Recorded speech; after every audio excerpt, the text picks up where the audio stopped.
Meu nome é Ricardo Tavares, eu sou diretor comercial e de marketing da FTD Educação. É uma alegria receber a todos vocês aqui nesse teatro muito acolhedor e também aí um abraço para todo o Brasil.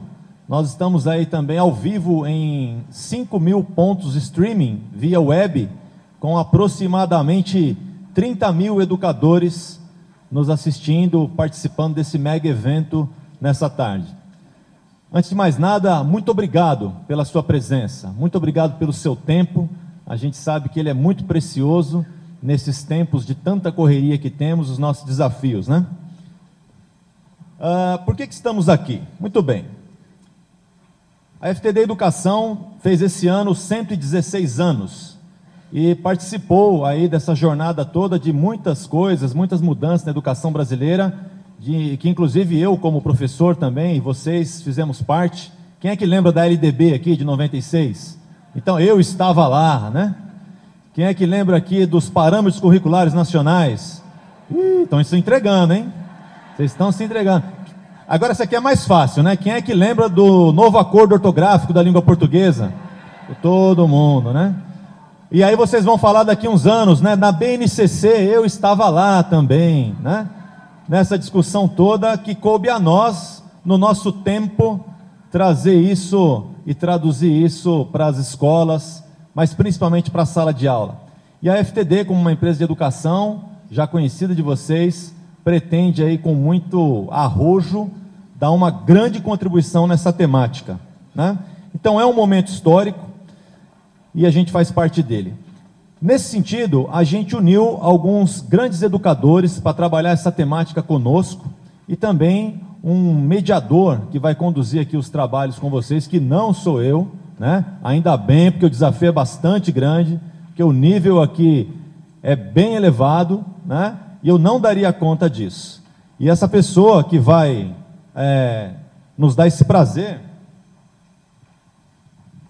nessa tarde, ele dispensa apresentações, mas vocês conhecem ele principalmente como ator e apresentador. Também ele é jornalista, autor e diretor de TV, colunista na rádio CBN e também professor de inovação no IBMEC São Paulo. Para que tenhamos uma tarde muito agradável, uma discussão bem joia, que a gente saia daqui bem feliz, eu quero convidar para estar conosco aqui, Marcelo Taz.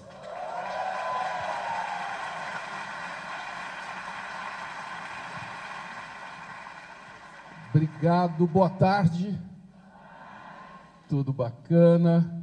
É uma grande honra, uma grande alegria poder mediar esse encontro de um assunto tão crucial na vida de todos nós, né? Especialmente na vida de vocês, professores, gestores. Vocês estão aqui ao vivo no Teatro Frei Caneca. Eu também quero saudar mais de 5.000 pontos que estão nos acompanhando em todos os cantos do Brasil. Eu vou pedir que vocês saudem os caras daqui. Valeu! Muito obrigado. Cada um de vocês que estão por aí. Muito bem.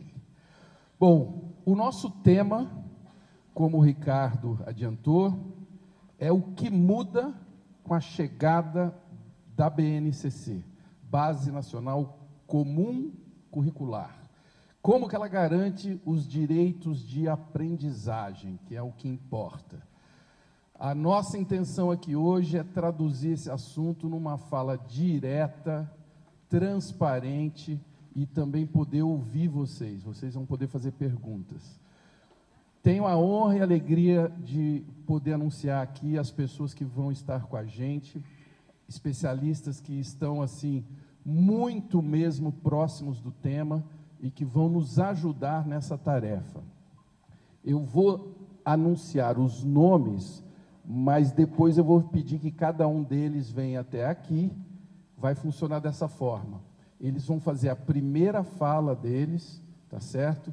E ainda vai ter um bate-papo meu com eles aqui em cima, e depois a gente abre para perguntas aí de vocês. Está combinado? Muito bem. Então eu começo chamando aqui ao nosso palco o César Calegari. César, por favor. O César é sociólogo, presidente do Instituto Brasileiro de Sociologia Aplicada e presidente da Comissão de Elaboração da Base Nacional Comum Curricular. Por favor, César, você pode ocupar um lugar aqui no nosso palco. O César também é relator da Comissão de Formação de Professores. Ele foi diretor do SESI de Educação, secretário municipal de Educação de São Paulo, secretário de Educação Básica do Ministério da Educação e membro do Conselho de Governança do movimento Todos pela Educação. Na área científica, ele foi secretário executivo do Ministério de Ciência e Tecnologia e presidente do Conselho da FINEP, além de deputado estadual por 2 mandatos. Ele é autor de vários trabalhos publicados sobre educação pública. Nós temos também conosco o Ricardo Maris. Ricardo, por favor, chega aqui. O Ricardo é pedagogo, ele é aqui. Cadê o Ricardo? Está aqui o Ricardo. Ricardo é pedagogo, mestre em educação, doutor em sociologia pela Universidade de Brasília e pesquisador do programa de mestrado de gestão do conhecimento e tecnologias da informação da Universidade Católica de Brasília. Ele é membro da Comissão de Justiça e Paz do Distrito Federal e o foco dele é gestão do conhecimento, gestão educacional, formação de professores e professoras e educação e trabalho, e atualmente é assessor da área de vida consagrada e laicato da Brasil. A gente vai poder conhecer cada um deles agora na conversa que a gente vai ter individual com cada um deles e depois no nosso bate-papo. E a nossa última convidada, e não é porque ela é última, mas ela é muito especial, Emília Cipriano. Olha essa figura aqui. Emília Cipriano. Percebi que ela tem muitos tietes na plateia. Ela é doutora em Educação pela PUC de São Paulo, mestre em Psicologia da Educação pela PUC, professora titular da PUC e coordenadora do Instituto Aprender a Ser, pesquisa e formação na área educacional. Pesquisadora na área da infância, a gente vai poder falar muito disso com ela, autora de livros e artigos educacionais, palestrantes em congressos nacionais e internacionais. Bem, muito obrigado de cara pelo tempo de vocês e pela oportunidade de compartilhar com tanta gente que está diante de nós aqui, em carne e osso, e lá pelos tais 5.000 pontos espalhados pelo Brasil. Tem ponto, pessoal, desde assim, gente que sozinho se inscreveu e está acompanhando essa transmissão, até escolas, secretarias, enfim, instituições mesmo, além da própria FTD, que está em vários lugares do Brasil acompanhando a nossa conversa. Bem, como eu disse, eu vou começar o painel com o César Calegari e vou me sentar aqui, porque, na verdade, para cada um deles, eu vou pedir uma primeira fala um pouco mais longa, tá certo? Não é muito longa, mas é uma fala onde eles vão ter um tempo maior para poder dar um contexto sobre o tema tão relevante que a gente está vivenciando agora, né? Eu creio que cada um de vocês, e eu também, como pai, como educador, como pessoa interessada na melhoria da educação no Brasil, temos as nossas angústias, né, ansiedades em relação à BNCC. Então, por isso que nós vamos ter esse tempo para que cada um dê o contexto da sua colaboração em relação a esse assunto e depois a gente vai para o nosso bate-papo, tá certo? Então, César, eu acho que é muito legal a gente começar com a sua fala, porque você, como presidente da comissão de elaboração, né, da BNCC, tem uma vivência muito próxima, né, de algo que começou já há muito tempo, tem uma visão em perspectiva disso. Então, eu queria te ouvir primeiro como que essa base nacional pode garantir direitos de aprendizagem que é o que nos interessa. Tá bom. Bom, muito boa tarde a todos, muito boa tarde a todas e a todos os colegas que estão nos acompanhando também nos vários pontos do Brasil. Vou até pedir licença para ficar de pé, que Fique à vontade. me sinto mais próximo.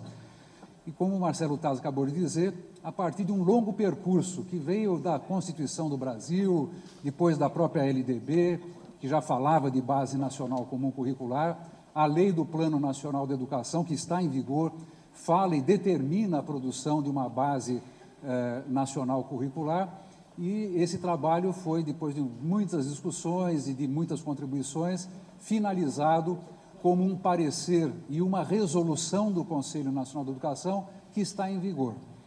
Então, todos nós que somos professores, professoras, coordenadores pedagógicos, supervisores de ensino, a equipe toda da escola, os gestores, a equipe técnica das secretarias de educação, os secretários de educação, enfim, todos os que trabalham com a educação no Brasil, de uma maneira ou de outra, começamos agora a ser impactados por essa novidade que vai determinar, em muita medida, os rumos da educação brasileira para os próximos 20 anos. Então, é algo que já faz parte, embora seja um processo naturalmente lento e tem que ser muito cuidadoso para que cada um de nós e todos nós coletivamente possamos apreender, né, dominar essa Base Nacional Comum Curricular e, com ela, fazer dela o instrumento que todos nós imaginamos, uma base nacional para a equidade, para garantir que todas as crianças e todos os jovens e todos os adultos brasileiros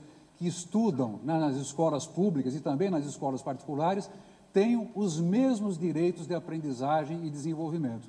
Nós todos sabemos que o direito é uma construção social e nós precisamos sempre enunciá-lo, né? O que significa, por exemplo, uma criança estar alfabetizada no momento adequado. Não adianta só dizer que tem que estar alfabetizada. O que significa isso? E garantir que todo esse trajeto, esse trilho, ela seja de fato providenciado por um conjunto de responsabilidades que são nossas como educadores, mas também são dos governos, são das famílias e de todos nós, para que nós possamos fazer com que a educação brasileira avance. A educação brasileira tem muitos desafios, nós todos sabemos disso, né? Uma parte grande das crianças que já deveriam estar alfabetizadas no momento em que completam o ciclo de alfabetização, mais da metade delas no Brasil ainda não está. Nós não podemos mais achar que isso é natural e nós precisamos fazer com que esse trabalho avance. A Base Nacional Comum Curricular, como eu estava dizendo, vai tocar em todas as esferas, né, da vida educacional, mas ela tem a pretensão de ser uma contribuição, não a única, mas talvez das mais importantes para fazer a educação brasileira avançar. Quais são essas dimensões? É importante dizer. Em primeiro lugar, a Base Nacional Comum Curricular, ela vai inspirar uma retomada das propostas curriculares com as quais nós estamos trabalhando atualmente. As redes têm propostas curriculares, os sistemas de ensino, as escolas têm propostas curriculares, os materiais didáticos têm propostas curriculares, tudo embutido nelas, e é importante que a gente retome para verificar se esses direitos de aprendizagem que estão sugeridos e apontados na Base Nacional, em que medida o nosso trabalho está sendo feito no sentido de se aproximar ou se distanciar desses direitos que são das crianças e dos jovens. Então, o primeiro ponto é que a base não é currículo. Isso é um ponto da maior importância. E vocês vão verificar no documento, né, que vão começar a se familiarizar com ele, que em vários pontos isso está dito. A base não é currículo, é um conjunto de referências mediante as quais as escolas, as redes de escolas enfim, os sistemas de ensino haverão de retomar, revisitar, né, a sua proposta curricular e, a partir disso, fazer as adequações que entenderem necessárias para que esses direitos que estão ali anunciados e enunciados possam, de fato, ser realizados em favor das crianças e dos jovens e dos adultos brasileiros.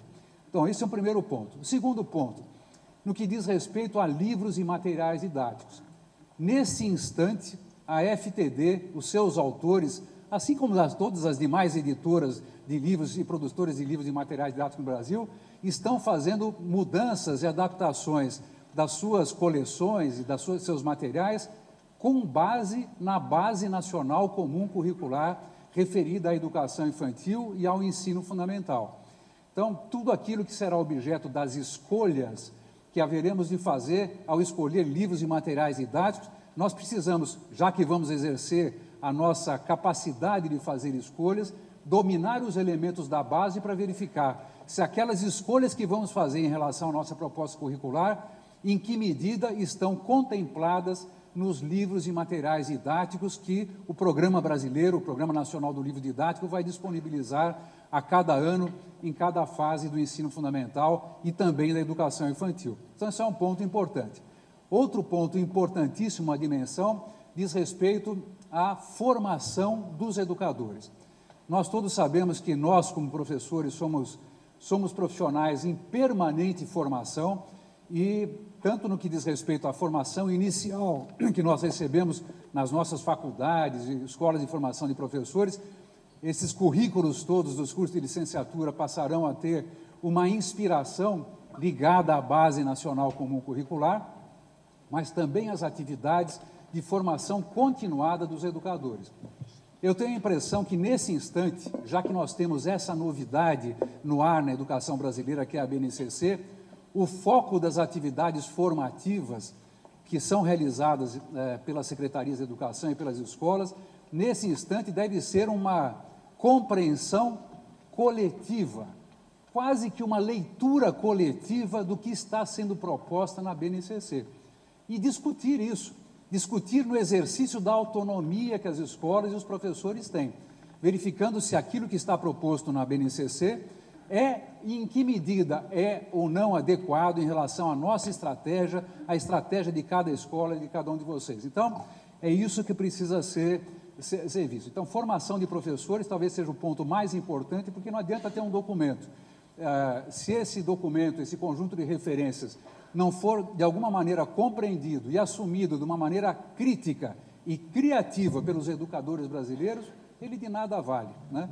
É uma espécie de norte, né? É uma espécie de um grande GPS que pode funcionar e certamente vai funcionar como um grande guia localizador do nosso trabalho, aquilo que nós estamos fazendo, que vai permitir que a gente olhe de norte a sul e de leste a oeste.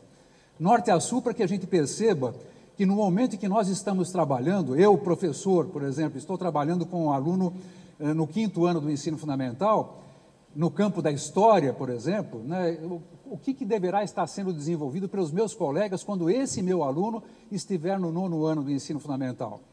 E olhar um pouco para antes, né, que eu estou aqui fazendo uma figura do Sul, como é que as crianças na educação infantil começam a ser trabalhadas e o que precisa ser trabalhado. As avaliações. Né? As avaliações é uma outra dimensão importante. Todas as avaliações, eu digo Prova Brasil, todas as questões que dão origem aos índices de desenvolvimento da educação, o IDEB, a ANA, a Avaliação Nacional da Alfabetização, todas essas avaliações de larga escala, neste momento, já começam a ser modificadas, alteradas e alinhadas à BNCC. Então, a partir do ano que vem, essas novidades todas começam a chegar diretamente na escola. Eu quero aqui nessa primeira apresentação, acho que nós vamos ter depois a oportunidade de falar mais, dizer o seguinte: um ponto da maior importância nas dimensões educacionais é que a escola possa reforçar a sua autonomia, né? O Ministério da Educação, nesse instante, está liderando um processo todo de implementação da base, você já tem informações sobre isso, a partir de uma conexão com as secretarias estaduais de educação, estão aí fixando prazos, inclusive para as primeiras formulações curriculares, que se pretende fazer algo mais combinado dentro de cada estado brasileiro.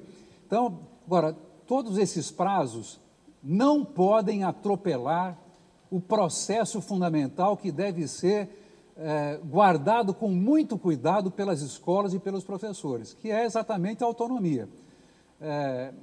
A autonomia, a gente sabe muito bem, não é algo que é dado. Ou a gente conquista e exerce a nossa autonomia, ou seremos sempre obrigados a engolir a autonomia de outros, a vontade de outros.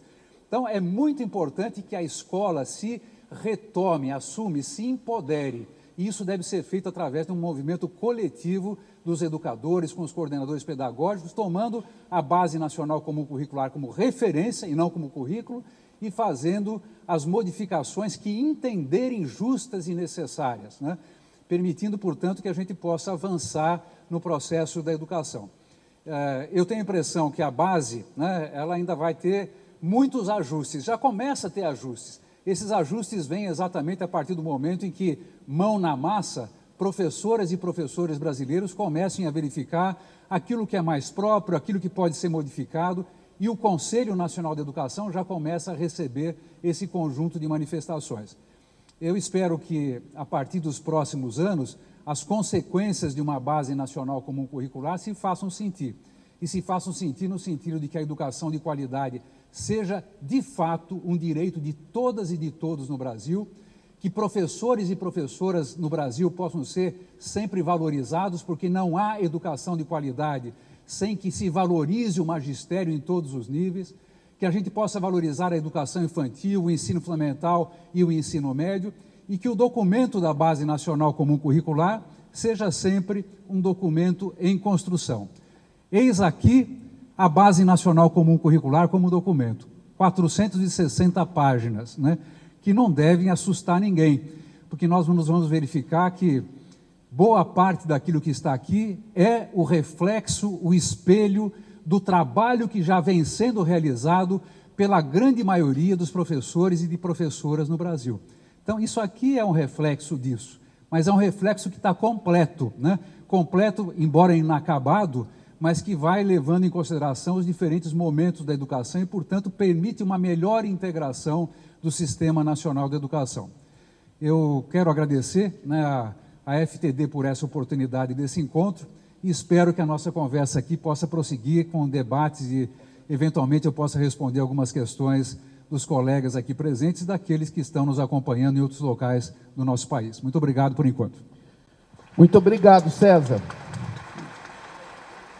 Muito obrigado. Olha, eu quero dizer a vocês que estão aqui no auditório, que estão acompanhando, que eu nasci para ser moderador desse painel, porque eu sou filho de 2 professores de escola pública, então, assim, dentro de casa, eu sempre tive a vivência da dificuldade, da falta de recursos, enfim, e da paixão pela educação dos meus pais. Uma cidade muito pequena, Ituverava, 400 quilômetros daqui de São Paulo, enfim, com todas as maravilhas e as dores de quem tem esse ofício tão lindo como vocês. Então, estou reforçando um pouco aqui o que o César acabou de falar, porque eu creio que mudança só virá com a participação total dos professores.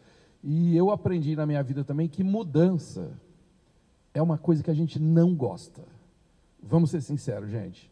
Mudança é um negócio que geralmente a gente puxa o freio de mão, não é? Eu peguei um táxi em Belo Horizonte, eu estava indo participar de um evento em Belo Horizonte agora no começo do ano. O motorista, a gente estava passando por uma nova avenida, uma daquelas novas avenidas lá de Belo Horizonte, ele começou a falar mal da avenida, porque veja essa avenida, que não sei o quê, porque mudaram não sei o quê, mudaram não sei o quê, mudaram não sei o quê, e eu não conseguia ver o que estava ruim na mudança, né? Aí eu perguntei para ele, mas o que piorou? Ele ficou sem saber como me responder e me disse uma frase que eu nunca esqueci. Otás, mudança a gente não gosta, nem quando é para melhor. Então, mudança é o que nós estamos diante agora, né, da BNCC, e é uma mudança que, obviamente, traz todas essas preocupações que o César já nos colocou aqui, e eu já aprendi que a base nacional não é um currículo, é uma base para nos inspirar. Já tenho esse aprendizado aqui dessa primeira fala. E, na sequência, agora, a gente vai falar com uma pessoa que está com a mão na massa, uma pessoa que vai abordar a BNCC sob o ponto de vista dos professores, da prática docente, a nossa querida Emília Cipriano. Por favor, Emília. Boa tarde! Eu estou muito feliz de estar aqui. E queria cumprimentar, dizer do prazer que é estar com a rede pública, porque é onde está grande parte da população brasileira, é onde a gente defende, na verdade, uma questão de uma educação de direitos, e encontrar com educadores que se comprometem a refletir sobre seus fazeres é sempre um ato de prazer. Queria agradecer aos parceiros estarem comigo nesse caminho, aqueles que nos estão nos assistindo nos vários locais desse país, e fazer uma colocação inicial. De que lugar eu estou falando? E o Taz falou uma coisa que é muito forte. Eu estou falando do lugar da professora, do professor, daquele que tem saberes, que tem conhecimentos, que tem uma experiência constituída ao longo de sua trajetória e que não pode ser desqualificada. Quando se vem um documento novo, é fundamental se apropriar, até por uma questão de dignidade, de ética, conhecer para poder criticar, analisar. Mas não pode ser, em hipótese nenhuma, desconsiderado o caminho que já percorremos. Não é tudo novo, não estamos começando, porque essa ideia nos desqualifica. É uma sensação de que o que vai ser feito já veio constituído. Não é verdadeiro isso. Nós estamos constituindo educação ao longo de todo esse contexto. E é claro que os nossos saberes agora têm que dialogar com esse momento histórico. E nesse momento histórico, a BNCC, para mim, significa uma ousadia, um desafio, no que se refere principalmente à discussão. Ela não é currículo, porque o currículo é muito mais abrangente, mas ela traz interferências diretas nessa reflexão curricular. E aí vem uma discussão muito importante. A arquitetura da BNCC, para mim, ela pode ser um momento privilegiado de discussão da escola brasileira, que não seja fragmentada, como vem ocorrendo nessa sua historicidade. Uma escola de 0 a 3, uma escola de 4 a 5, uma escola de 6 a 9, uma escola de 9 a 14, onde profissionais e projetos são desenvolvidos sem diálogo, sem interação, sem uma perspectiva de desenvolvimento humano. Para mim, a BNCC traz um componente importante, que é a ideia de concepção de criança e, portanto, concepção de jovem, na perspectiva de um ser que é potente, que é capaz, que tem o que dizer. Portanto, não são só os saberes dos professores que têm que ser reconhecidos, mas os saberes das crianças, dos jovens, das suas famílias, das comunidades. A base tem que dialogar com esses diferentes atores. E para dialogar com isso, se faz necessário, inclusive, desenvolver uma coisa que eu dizia hoje para o Marcelo Taz, a escuta. Nós estamos com uma escuta muito comprometida, momento de muita intolerância, intransigência, e ao mesmo tempo superar isso significa olhar que a linha da criança que entra na educação infantil, e a base traz os bebês pela primeira vez na história, nós temos a educação infantil no lugar que ela sempre deveria estar ao longo da sua trajetória. Quem me conhece sabe da luta e da militância que a gente tem pela educação infantil nesse país. Nos últimos 30 anos, foi a área que mais produziu documentos sobre desenvolvimento e que tem as maiores dificuldades, porque muitas vezes ainda o educador de crianças pequenas é entendido como segunda categoria. Essa mudança que pode ocorrer à medida que eu olho o currículo partindo desta referência, o que as crianças aprendem desde o momento que estão no mundo. Como é que é desde o nascimento e como é que é esse processo? Com intencionalidade. Queria aqui destacar a palavra intencionalidade. É isso que vai dar para a base a consistência.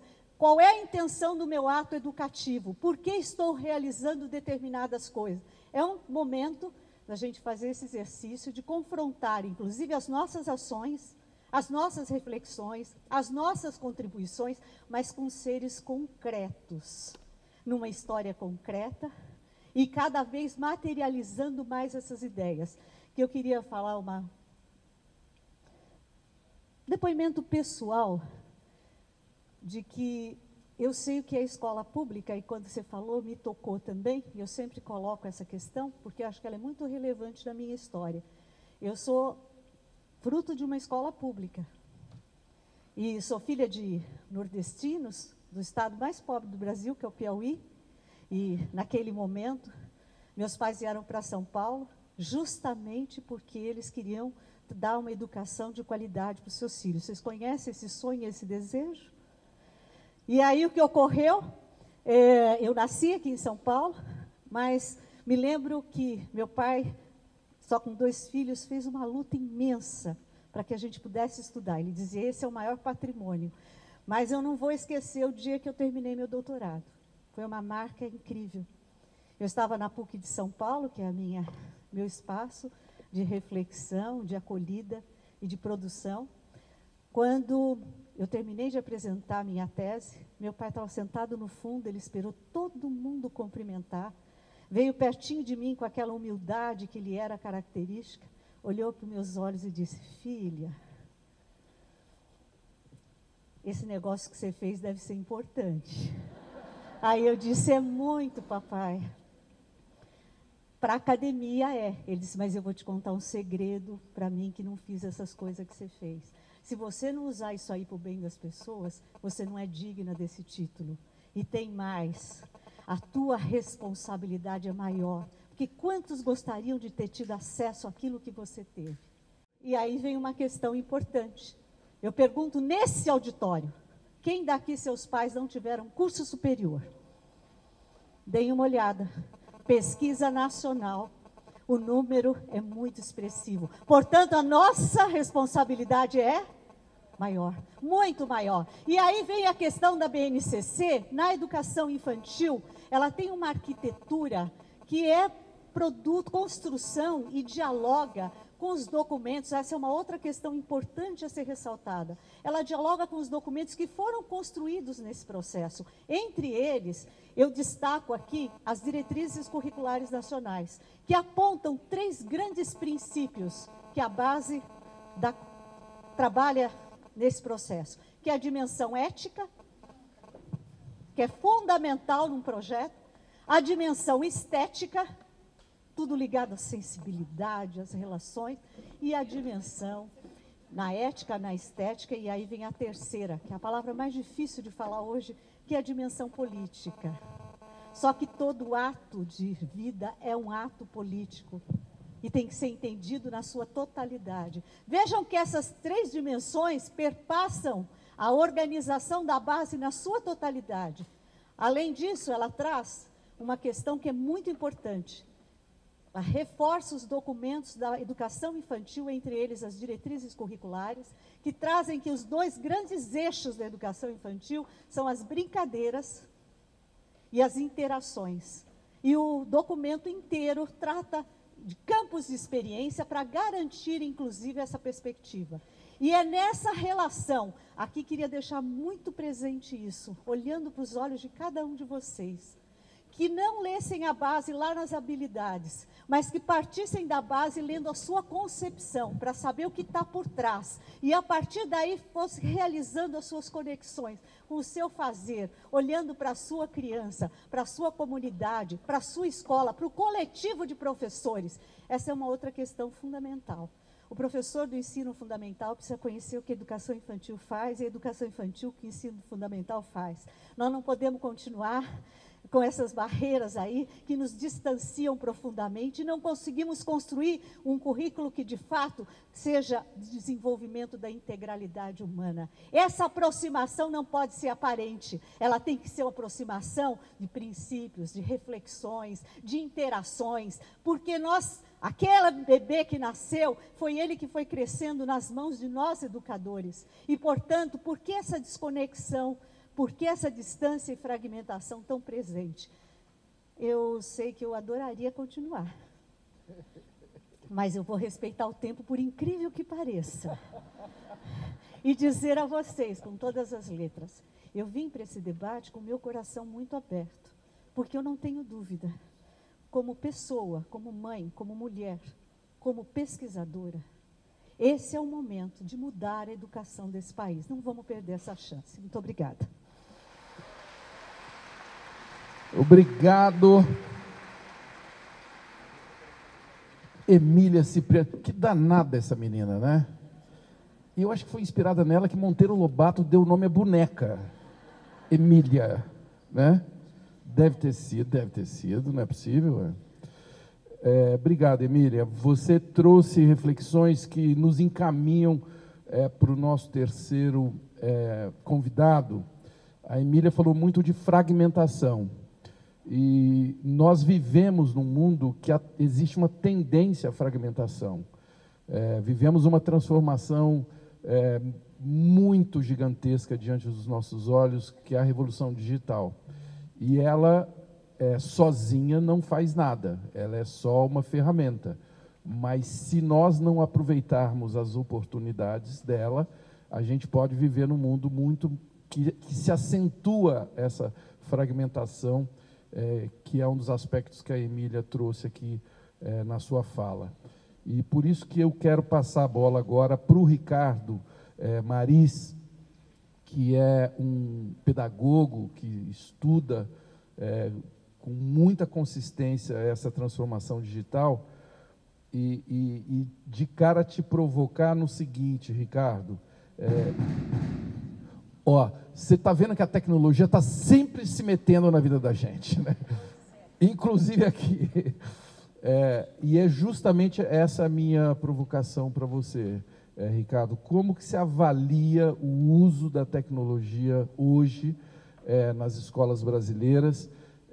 Se a gente está muito atrasado, que é uma palavra que se usa muito, estamos defasados, a gente às vezes se penaliza muito com isso, e quais são as armadilhas e oportunidades dessa revolução? Por favor, Ricardo.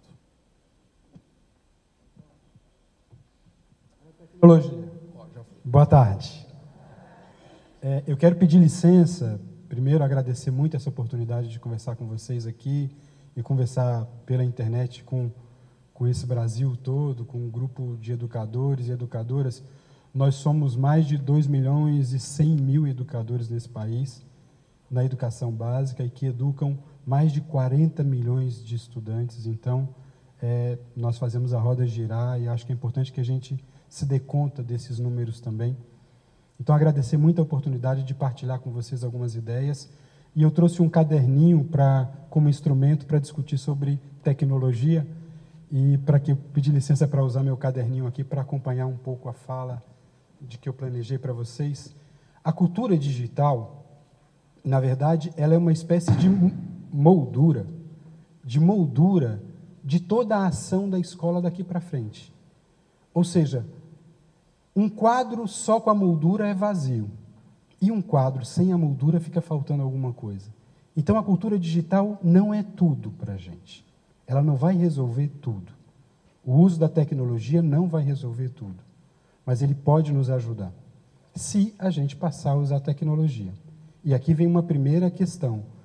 O que nós estamos fazendo, por enquanto, em educação, não é utilizar a tecnologia. Nós estamos consumindo artefatos. Consumir artefato é uma coisa, usar tecnologia é outra. E não necessariamente encher a escola de artefatos significa usar tecnologia, mas a gente vai conversar com isso com um pouco mais de calma. A tecnologia, para ser uma solução, não pode ser a moda da semana na escola. E esse é um problema na educação. Toda semana a gente tem uma moda nova.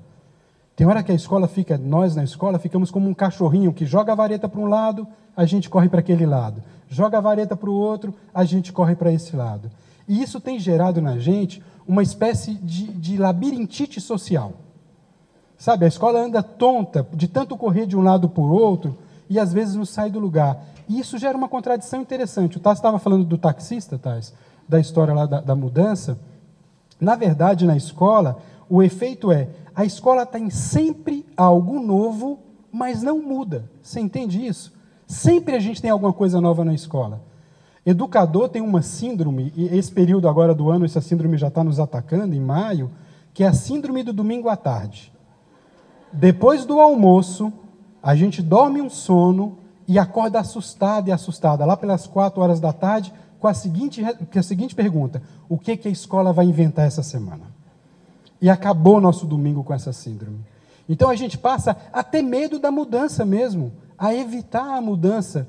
Mas a mudança que a gente tem vivido é uma mudança que não nos tem tirado do lugar. não tem ajudado a dar os passos que a gente tem dado.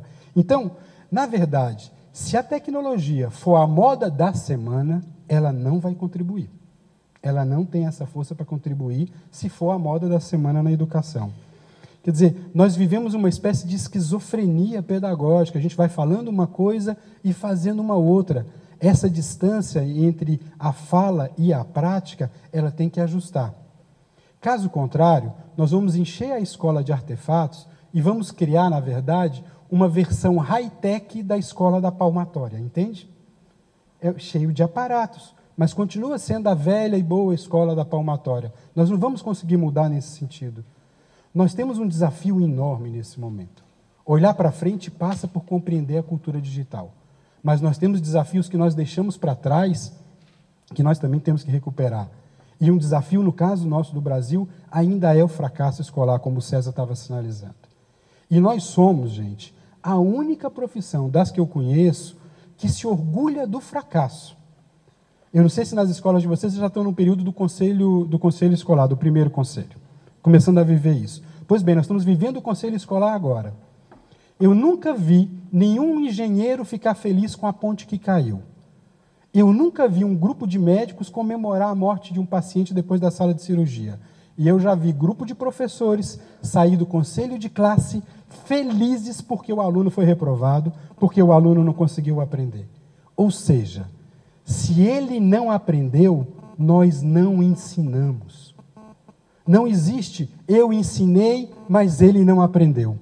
Eu fiz de tudo para ensinar, mas se ele não aprendeu, eu não consegui ensinar. A nossa ação de ensinar depende da ação dele de aprender. Eu posso ter feito de tudo e mesmo assim ele não aprender? Isso pode acontecer. Mas eu não tenho que ficar satisfeito com isso. Eu não tenho que achar que eu sou um bom professor porque a minha matéria reprova muito. Achar que eu sou um bom professor porque ninguém me entende. Eu sou tão bom que ninguém me entende. Que história é essa? Onde é que a gente se perdeu no meio desse caminho? Bem, para enfrentar esse desafio, nós temos que voltar para uma questão que é central para a educação, que é o pensar. Pensar é o núcleo central da educação. Educação é um projeto muito complexo que nós inventamos para ajudar a inventar o humano em nós. Nós não nascemos prontos e acabados. Para que serve a educação? Para inventar o humano no próprio humano. É um empreendimento que nós criamos para contribuir com essa invenção do humano no humano, já que nós não nascemos prontos e acabados. E a tecnologia pode ajudar muito nisso? Pode, mas sempre que a gente usa a tecnologia, ela cobra um preço. E é disso que a gente tem que pensar para entender desse uso. Nós fazemos as nossas tecnologias, mas nós somos constituídos por elas também. Nós vamos coevoluir com as tecnologias daqui para frente. Isso vai ficar muito claro. E aí eu queria destacar uma ideia, tomando emprestado aqui uma ideia de um clássico para vocês, que é a seguinte: tecnologia ilumina, mas não enxerga. Tecnologia ilumina, mas não enxerga. Nós que precisamos enxergar com a força do pensamento, com a articulação do pensamento. Não é a tecnologia por si só. E a tecnologia não é neutra nesse aspecto. Pensa no nome, tecnologia. Existe uma lógica atrás da técnica. Quando eu, por exemplo, monto um algoritmo que só aproxima as pessoas iguais e que pensam iguais, eu tenho um resultado. Esse algoritmo não é neutro. A técnica, nesse aspecto, não é neutra. Eu tenho que pensar que tipo de resultado essa técnica vai trazer. E eu tenho que evitar aqui 2 riscos. Um risco é a tecnofobia, ter medo da tecnologia. E um exemplo da tecnofobia é quando eu começo a falar mais de 3 vezes por dia no meu tempo. Se alguém está falando mais de 3 vezes por dia no meu tempo, tome cuidado com isso. O outro risco é a adesão ingênua. É aderir por aderir. Aderir porque é bonitinho. Essa é uma adesão ingênua também que não ajuda em nada a educação. Discutir cultura digital, gente, é discutir o que do humano eu quero no humano do futuro. E para isso a gente tem que pensar. Para isso a gente tem que pensar para saber que passos a gente vai estar dando. A escola tem que ser esse lugar do pensamento, esse lugar que vai cuidar do pensamento. E aí eu me lembro, para terminar, de uma história que eu acho muito legal. Vocês conhecem esse trecho da música, não se preocupa que eu não vou cantar aqui para vocês, do Cartola, que fala, ele estava lá muito apaixonado e falando, né, que queixo-me as rosas mais que bobagem, as rosas não falam, simplesmente as rosas exalam o perfume que roubam de ti. Imagino que o Cartola estava tão apaixonado de pensar que a pessoa amada era tão especial que as rosas roubavam o perfume dela para exalar. Eu tenho a impressão, com licença do Cartola, aqui com a permissão dele, eu queria fazer uma outra interpretação que tem tudo a ver com a nossa tarefa de educador e de educadora. Na verdade, as rosas não roubam o perfume da mulher amada. As rosas, na presença da pessoa amada, quase que enciumada com a beleza, e Rosa tem ciúmes, não sei se vocês sabem disso, mas enciumada com a beleza da pessoa amada, ela exala o perfume. E é isso que tem que acontecer na sala de aula. Um aluno vendo você pensando tem que falar, caramba, eu também quero pensar. Eu também dou conta disso. Quer dizer, você tem que ser para esse aluno o que a pessoa amada foi para a Rosa do Cartola. O exercício de pensar nasce na gente. Presta atenção, gente. Nós somos 2.100.000 professores nesse país. Se a gente faz esse exercício de pensar, e o nosso aluno, em contato com a gente, sai pensando, e pensando cada vez melhor, e pensando aqui é pensar com a cabeça dele, não é pensar o que eu estou pensando. É pensar criticamente, é fazer autocrítica, é crescer como ser humano. É para isso que a gente serve. Serve para o outro pensar melhor, para o outro ser mais em contato com a gente. Nesse aspecto, a cultura digital tem muito a ajudar, se nós formos o centro desse pensamento. Obrigado. Obrigado, Ricardo. Muito obrigado. Eu falei que a gente tinha um timaço aqui, né? Pessoal, dentro da sacolinha que vocês receberam, tem umas fichas que vocês podem fazer perguntas já nesse papel, e nós vamos ter pessoas aí que vão recolher. É só levantar a mão com a ficha e vocês vão ter pessoas aí na plateia que vão... Isso, exatamente. Tá certo? Então, agora é o seguinte, eu vou começar o bate-papo aqui com eles e depois, na sequência, já vou acolher as perguntas que vocês já podem, inclusive, começar a mandar. Nós já temos temos as pessoas na plateia, temos, por exemplo, essa garota, levanta a mão, já temos uma aqui, ó, já tem gente levantando a mão ali, então este é o sistema que a gente vai fazer para pegar as perguntas de vocês, tá certo? César, vamos voltar aqui no nosso bate-papo. Eu quero começar com você. Você falou de coisas ali bastante relevantes sobre o aspecto de autonomia, que é importante que cada um seja senhor, né, do processo que vai rolar, ou que já começou a rolar em cada ponto desse do Brasil. E eu queria que você nos contasse um pouco melhor, assim, detalhasse mais como que fica a questão da autonomia nos municípios, né? São mais de 5.000, são quase 6.000 municípios, 5.700 municípios pelo Brasil, e principalmente também falando de unidades escolares, né? De zona rural, escolas de centro, de bairro, de periferia. Como que fica essa questão da autonomia na BNCC? Bem, esse de fato é um ponto muito importante, tão importante que no documento, né, que eu mostrei para vocês, esse aqui, da Base Nacional Comum Curricular, que está no site do Conselho Nacional de Educação, está no site do próprio Ministério da Educação, enfim, é de muito fácil e necessário acesso. Esse documento aqui tem várias advertências do mesmo tipo. A base não é currículo, e essa proposta que está aqui não deve servir como modelo obrigatório das escolas. Então, o que nós estamos dizendo com isso, né, na norma nacional que instituiu a base? Que as escolas precisam criar. Né, as escolas precisam criar. Nós aprendemos quando nós criamos, nós sabemos disso, né? Mesmo quando não seja um conhecimento novo, é sempre quando nós criamos é que nós assumimos a responsabilidade do nosso próprio conhecimento, das nossas próprias atitudes. Isso se chama autonomia, liberdade com responsabilidade. Então, é muito importante, nós insistimos, isso está na norma nacional, que as escolas assumam a base, né, como referência, mas criem as suas opções e, portanto, exerçam a sua autonomia. Como eu estava dizendo, nesse instante, o Ministério da Educação, que tem uma responsabilidade de coordenação do Sistema Nacional de Educação, está estabelecendo com as secretarias estaduais de educação e com elas os municípios de cada estado brasileiro, um conjunto de providências para coordenar melhor esse trabalho de revisita às propostas curriculares de cada um dos municípios. A ideia é que a gente, com essa atividade, diminua a fragmentação, isso já foi até aqui lembrado, que existe muito na educação brasileira.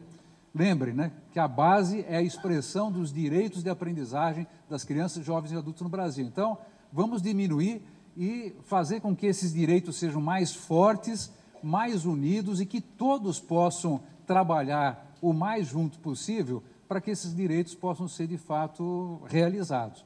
Isso não quer dizer que nós todos sejamos iguais, né? Se no Brasil nós tivéssemos a maravilha de termos 5.600 opções curriculares diferentes, melhor para o Brasil, porque essa diversidade, como qualquer diversidade em matéria de educação, sempre é boa, né? A diferença, ela é criativa, ela é resultado de diversidade e, portanto, nós devemos trabalhar.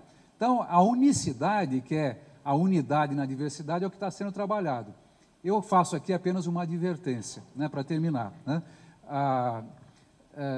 Esses prazos que o Ministério da Educação está encaminhando não podem atropelar o trabalho que deve ser necessariamente cuidadoso de análise da proposta da Base Nacional Comum Curricular, né? Porque eu estava dizendo na primeira fala, quer dizer, se isso virar apenas um documento que vai ser, que nós temos que copiar, alinhar e tudo mais, isso não vai funcionar para a educação do nosso país. O César, é até bom falar disso, o prazo, porque diante de prazo a gente procura, às vezes, ver o que é mais relevante, por onde começar.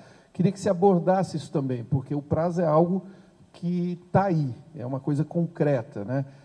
O que você pode compartilhar nesse instante que a gente vai viver agora de transição, que a gente sabe que a solução não vai ser a ideal? Como que você pode compartilhar da sua experiência para eles, esse momento que eles vão viver agora em relação a esse prazo? Ok. O prazo que está na norma nacional é de 2 anos, a partir de dezembro do ano passado.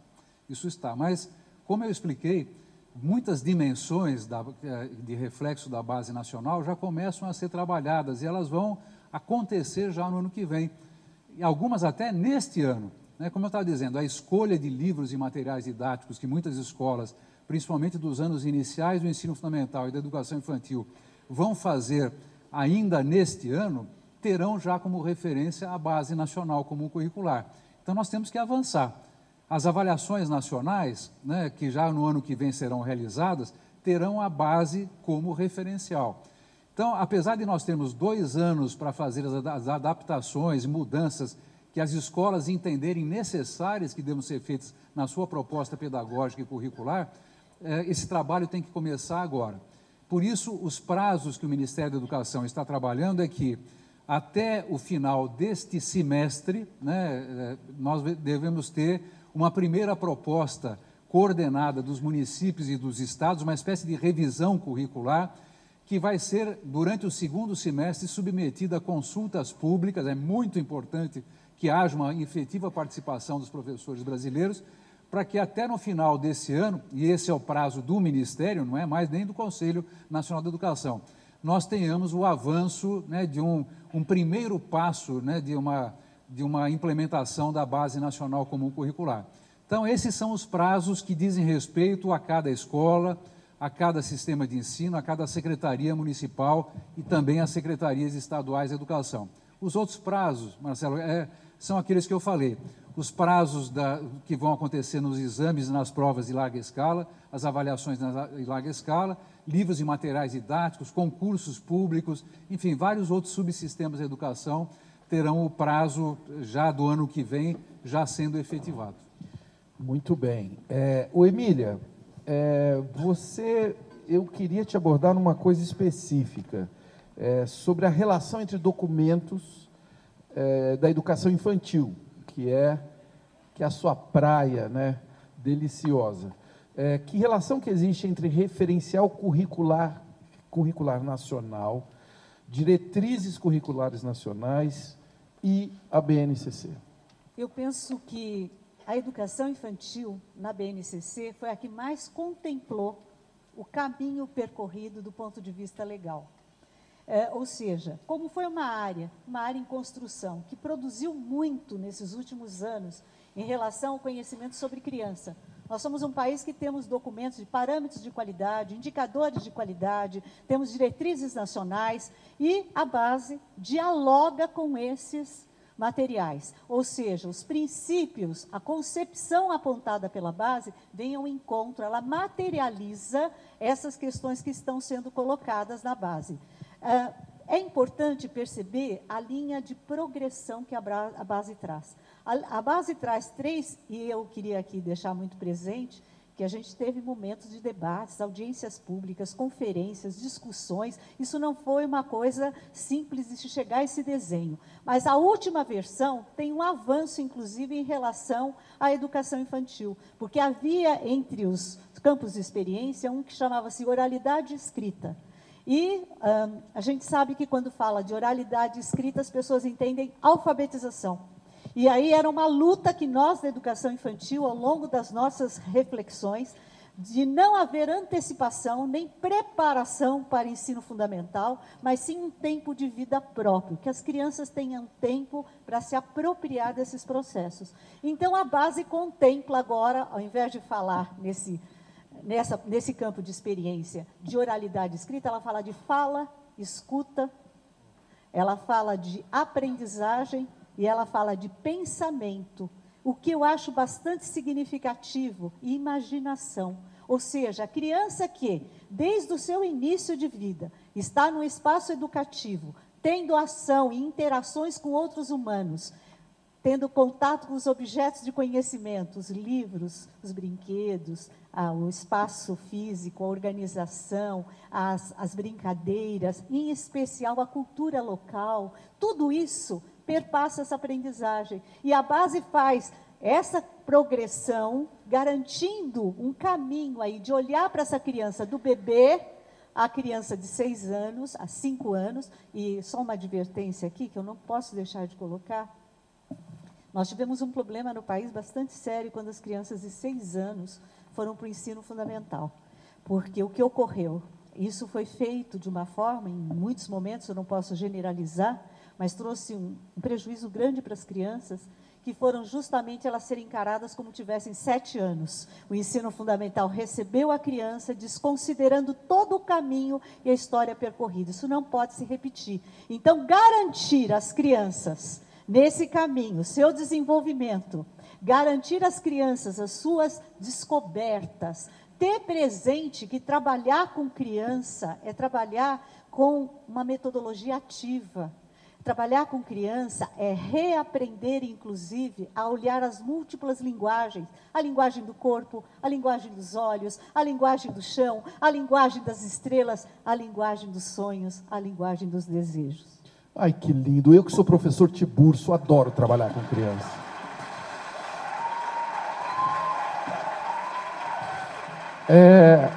Ainda nesse assunto criança, você trouxe na sua fala uma coisa muito importante, que não só houve a criança chegar mais cedo à escola, e o que se chama hoje de primeiro ano ser uma porta de entrada, a gente possa dizer isso, né, para o mundo dela dentro da escola, mas você falou também dos bebês, né, que durante muito tempo eram considerados praticamente o quê? Uma válvula, onde entrava comida e saía cocô, né? O bebê, eu fui um desses, gente. Os bebês viviam enrolados durante um ano, não podia mexer, só vinha aquelas visitas, olhavam na sua cara, né? Alguns, inclusive, beliscavam a bochecha. E hoje os bebês, eles já têm um enorme aprendizado desde o início, né? E isso está contemplado nessa forma de olhar para a educação. Inclusive de olhar para essa criança. Eu sempre gosto de um exemplo que para mim é muito forte, num dos campos de experiência, fala do eu, do outro e do nós. E aí, no caso do bebê, quando pega a discussão, é muito forte, porque o bebê, num primeiro movimento, o de 0 a 1 ano e 7 meses, ele tem uma coisa chamada perceber, ele percebe. Então, o trabalho dos 5 sentidos, as percepções. Aí, quando você pega a criança de 1 ano e 7 meses a 3, ela já tem momentos de demonstrar, mas ainda muito voltada a si próprio. E aí, quando você pega o terceiro movimento, que são 5 a 6, você já pega a criança numa relação onde ela demonstra empatia, ela descobre o outro. Esse movimento, a base, e isso eu sinto, é um documento, eu não conheço nenhum outro documento nesse país que tivesse um detalhamento tão grande de olhar para as crianças e olhar de forma o seu desenvolvimento. Agora, é claro que nós precisamos o tempo todo fazer a leitura das crianças que temos em nossas mãos, os diferentes contextos, as diferentes experiências, para que isso não seja um engessamento. Isso não é um engessamento que fizeram muitas vezes com algumas teorias, inclusive, dizendo criança de 2 só faz isso, criança de 3 só faz isso, porque isso não é verdadeiro. Se a gente for para diferentes culturas, em diferentes contextos, esse desenvolvimento tem uma diversidade. Agora, olhar para o bebê e perceber, né, que numa fala e num canto ele responde, e ele inclusive tira a fralda do lugar para poder escutar melhor o que você está dizendo e ter clareza do que está acontecendo, do ponto de vista inclusive das suas sinapses, isso é uma arte, e é isso que o educador da infância constrói e desenvolve. Muito bem, a gente está falando de ouvir, né, que é um verbo que você gosta e pratica tanto, né, Emília? E eu quero mandar agora com o Ricardo, e falando em ouvir, eu vou agora na sequência começar a ouvir as perguntas de vocês e passar para os nossos convidados. Ricardo, você colocou muito bem ali a labirintite social, o drama da gente se sentir desatualizado em relação à tecnologia, as modinhas que são armadilhas, né, que a gente não pode cair nelas. Eu queria que você abordasse agora, a gente está falando para o Brasil inteiro, como que as pessoas que estão lá do outro lado podem avaliar o ritmo de adoção de tecnologia, né?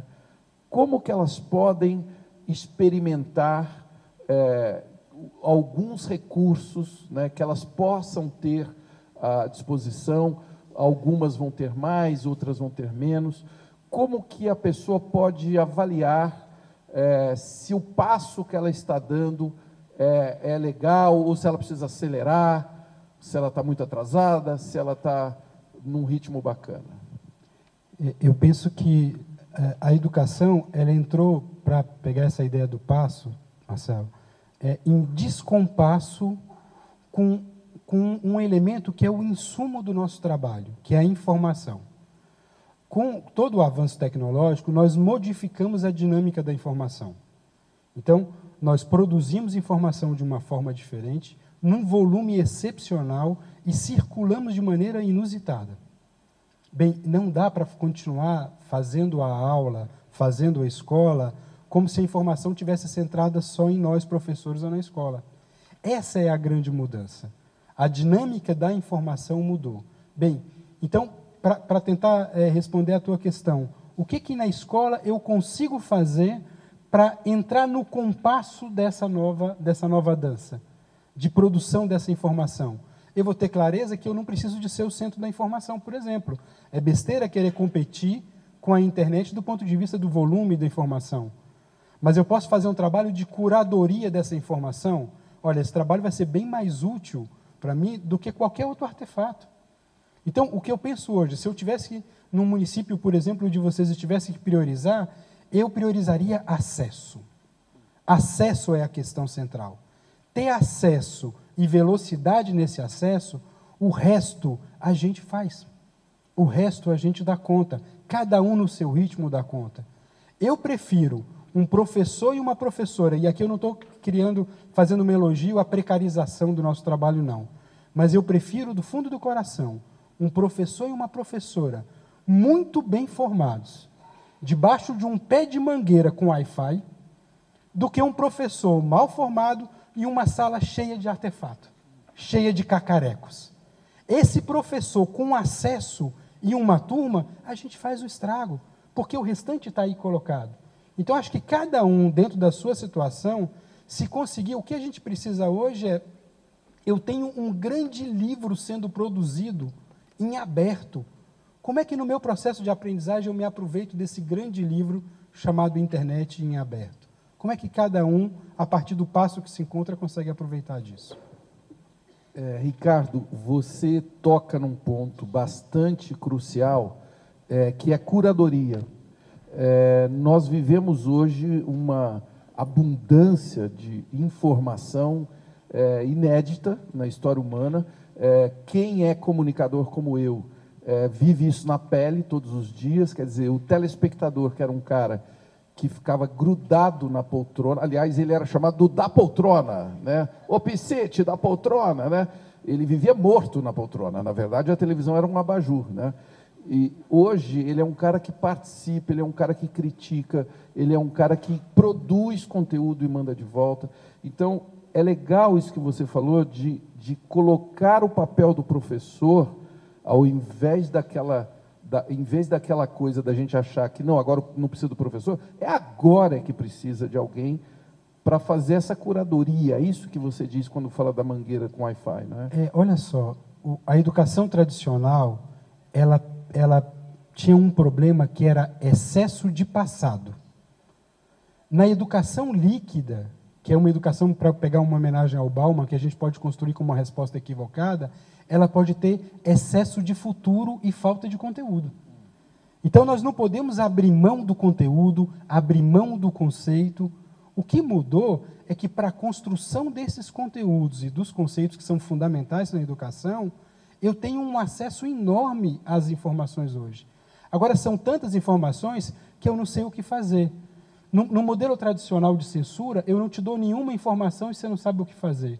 Hoje eu te dou tanta informação que você também não sabe o que fazer. Então, quer dizer, esse filtro é fundamental para a gente. E aí tem algo novo também, e eu quero só devolver rapidamente para você, que nós, né, comunicadores, principalmente de televisão, que é um veículo muito surdo, né, Emília? A televisão não sabe ouvir, ela só sabe falar, e agora ela está às duríssimas penas enfrentando essa transformação digital. Nós temos que entender que esse papel do professor também o coloca diante de novos desafios, né? De ouvir, de ser um provocador, de ser um curador, de ser um mentor também desse excesso de ruído, não é verdade?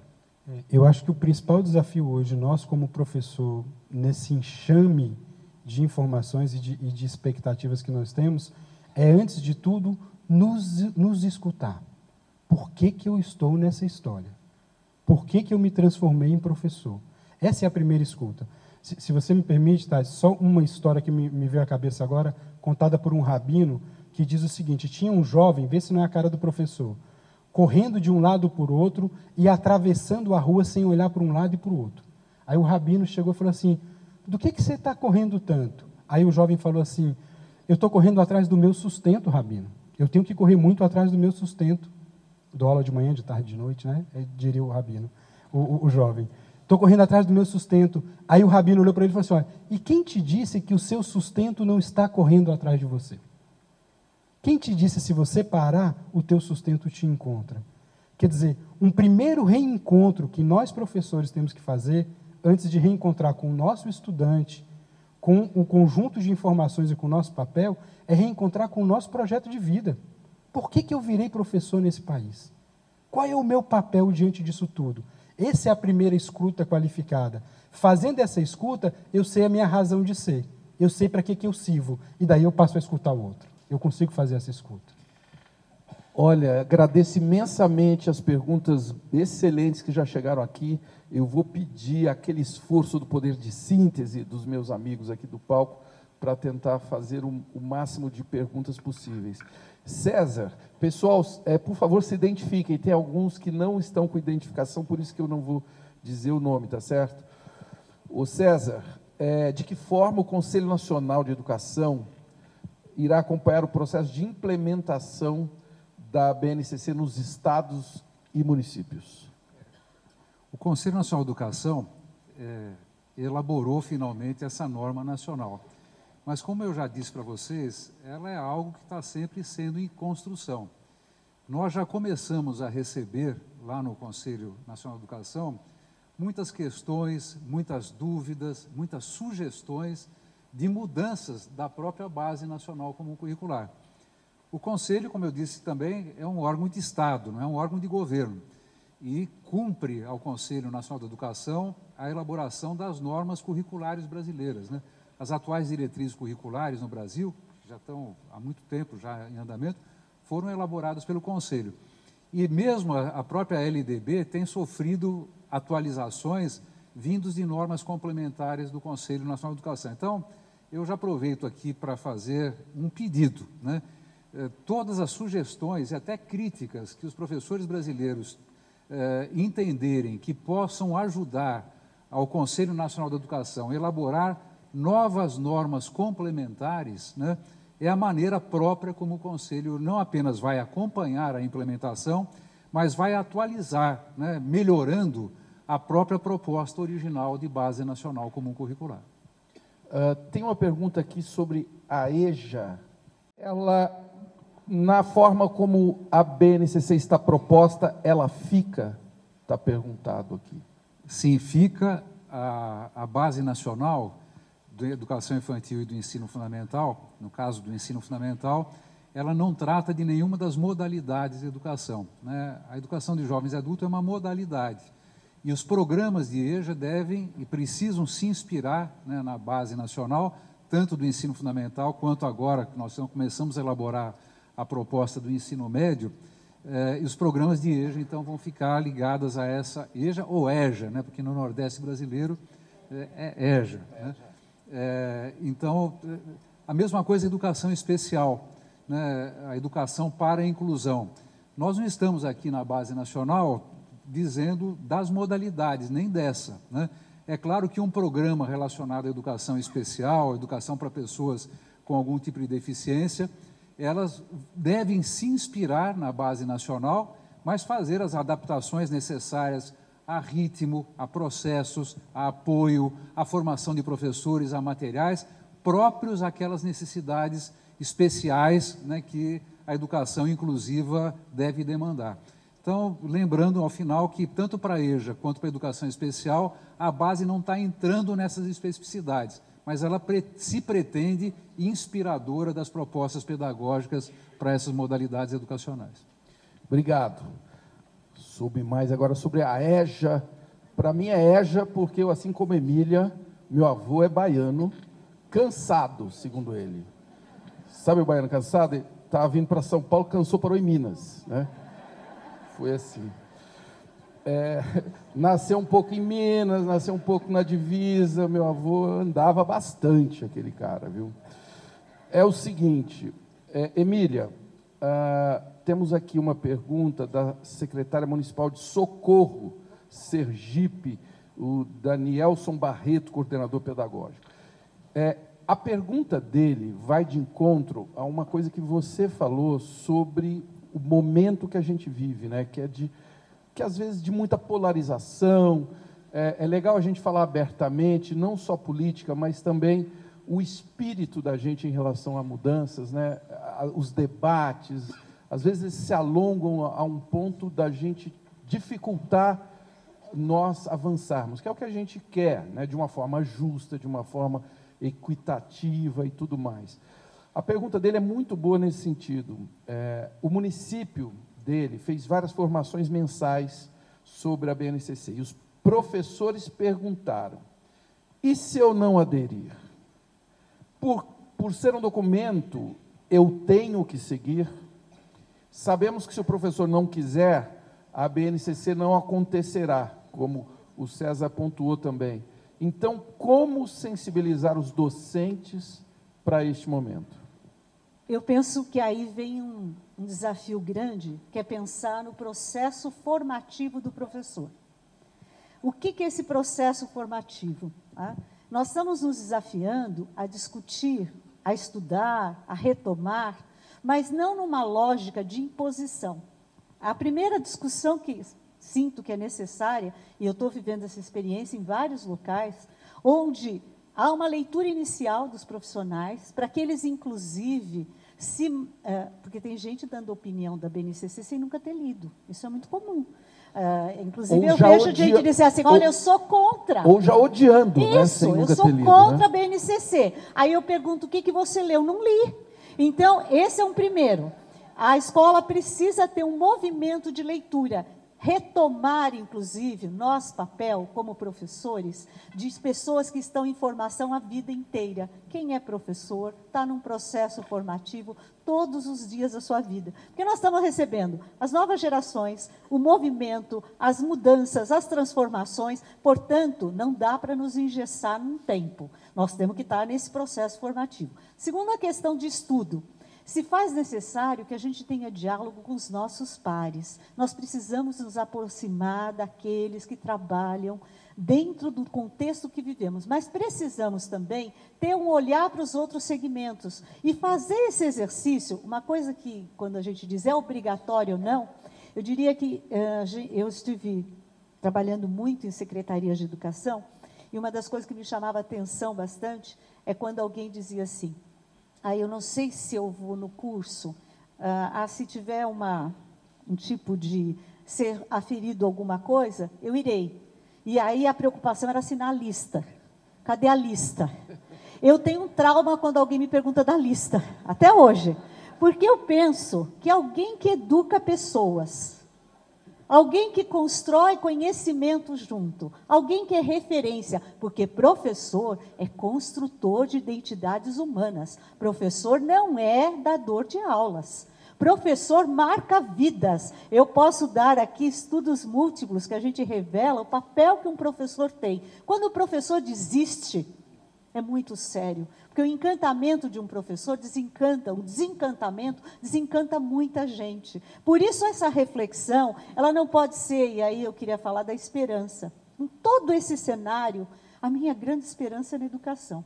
Eu tenho uma esperança profunda, que nós podemos, porque existe uma relação aí de afeto, de generosidade, de cumplicidade, e eu posso falar isso como professora, quando sinto que meus alunos ainda nos procuram como uma grande referência, ainda nos procuram para tirar suas dúvidas, suas questões. Então, trazendo para o processo formativo, é retomar com esse grupo o seu papel, a sua identidade, o espaço de estudo coletivo, a interação e as possibilidades, inclusive, de propor.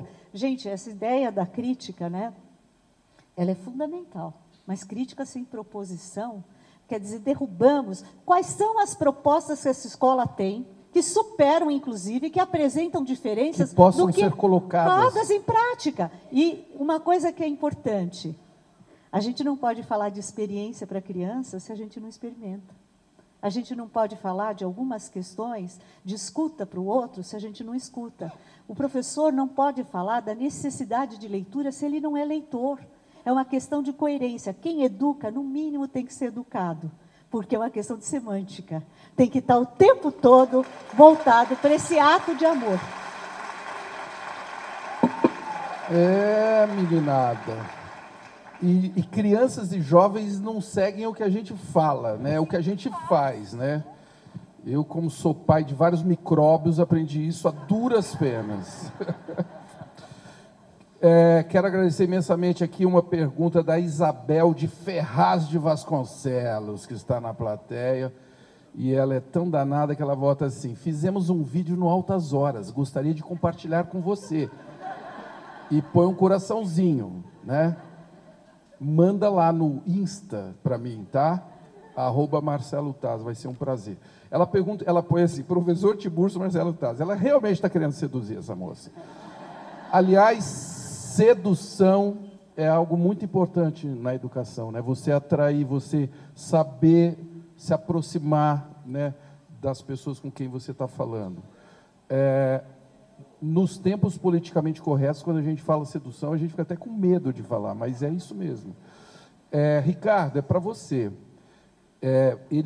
A Isabel te pergunta, você como professor de inovação e defensor da diversidade, qual dica que você poderia nos dar para incrementar os currículos municipais? Ela está perguntando sobre o viés da inovação e das tecnologias. Eu tenho a impressão que é olhar para o município com esse olhar de que potencial nós já temos aqui e não estamos aproveitando. E depois que tipo de investimento eu posso fazer para ampliar esse potencial. Então, são 2 passos. Porque se eu fico esperando só... Quais são os 2, Ricardo? Então, o primeiro passo é verificar o que eu já tenho, mas não sei que tenho. Então, do ponto de vista tecnológico, por exemplo, o que eu já tenho no município? O pouco que eu já tenho. Eu estou fazendo um uso pleno desse pouco que eu já tenho? De repente, possivelmente não. Se não, eu posso ampliar esse uso. E aí sim, que tipo de investimento me faz falta? Porque uma questão, gente, que tem nos aprisionado é a lamúria. A Alicia Fernandes, que é uma psicopedagoga argentina, tinha essa imagem. Ela falava, a lamúria apreende a inteligência. Na lamúria, eu não penso saídas. Então, não quer dizer que nós não temos problemas, nós temos vários problemas. Mas essa é a vida de adulto, esse é o que a gente tem para hoje. O que eu faço com isso? Eu inverto e saio desse contexto. De novo, uma historinha só, claro. Tá? Que eu me lembrei agora do mesmo rabino. É aquele mesmo rabino, tá? Eu estou possuído por ele aqui com as historinhas dele. É a segunda. Ele lembrava de uma coisa, você estava falando agora há pouco de uma expressão da televisão, ele lembrava, você vai lembrar disso, Thais, vocês também vão lembrar, daquela cabine do Silvio Santos. Lembra? Sim. Você quer trocar um tênis por um Fusca? Não, lembra disso? Sim, pois é. Esse rabino, que é o Newton Bonder, conta uma história muito legal, que ele fala o seguinte, a gente achava patético aquele menino dentro da sua cabine, não entendeu o que estava em jogo. Quem disse que a gente também não está preso numa cabine? E dentro da nossa cabine, eu não consigo enxergar potencialidades que eu já tenho, mas não estou fazendo uso. Entende? Quer dizer, o primeiro exercício é recontextualizar. Olhar para o meu contexto de um jeito diferente. O que eu já tenho, mas não me dou conta que tenho. E com isso, então, eu passo a usar. Usando o que eu preciso, porque a gente precisa de muita coisa. Claro. Precisa também. Mas dá para fazer o primeiro passo. Porque aí, nesse sentido, essa transformação, que na minha cabeça é maior do que inovação, traz outras transformações. Aquilo que o Freire chamava de inédito viável. Qual é o inédito viável do meu município? Qual é o inédito viável da minha escola? Não é a escola perfeita, esquece a escola perfeita. Nós não temos os alunos ideais, mas nós também não somos os professores ideais. Tá bom. Esse é para começo de conversa. Feito isso, qual é o meu inédito viável como professor? E da minha escola, e do meu aluno, e do meu município? Aí a gente vai passo a passo construindo esse caminho. Porque a gente vive justamente uma realidade que muitas vezes a gente encara só sob o ponto de vista dramático, que é cada um de nós com esses aparelhinhos no bolso, né, o smartphone, que já é um equipamento, no mínimo, muito mais avançado do que qualquer outro recurso que muitas vezes existe dentro da sala de aula, né? Ele, tecnologicamente falando, sem dúvida nenhuma, é algo extremamente sofisticado. E muitas vezes a gente só olha para ele demonizando esse aparelho, que no mínimo já é um equipamento de educação à distância, né? Porque é como se marcam encontros, como se marca, inclusive, dever de casa. Eu vejo isso muito dentro de casa, as pessoas usando esse equipamento do jeito deles para fazer um tipo de dever. Então, o que você está falando sobre a lamúria, quem que é autor dessa... A Alicia Fernandes, é uma psicopedagoga argentina. Traduzindo para português é mimimi, não é isso, não? O que eu acho é assim, para pegar essa coisa, porque você estava falando agora há pouco da intolerância, que eu acho que é bom da gente ter essa sensação. A gente não briga por causa das ideias, a gente briga por causa das crenças que moram nas ideias. Então, eu tenho que acolher o mimimi, entende? Eu não posso ficar nele. Claro. O mimimi, no primeiro momento, tem algum sentido para quem está fazendo. Claro, e tem um componente com a realidade. Agora, se eu ficar preso nele, aí eu deixei de pensar a saída. Essa e, de repente, a saída está na minha mão e eu não consigo enxergar. Estou dentro da cabine, né, do Silvio Santos.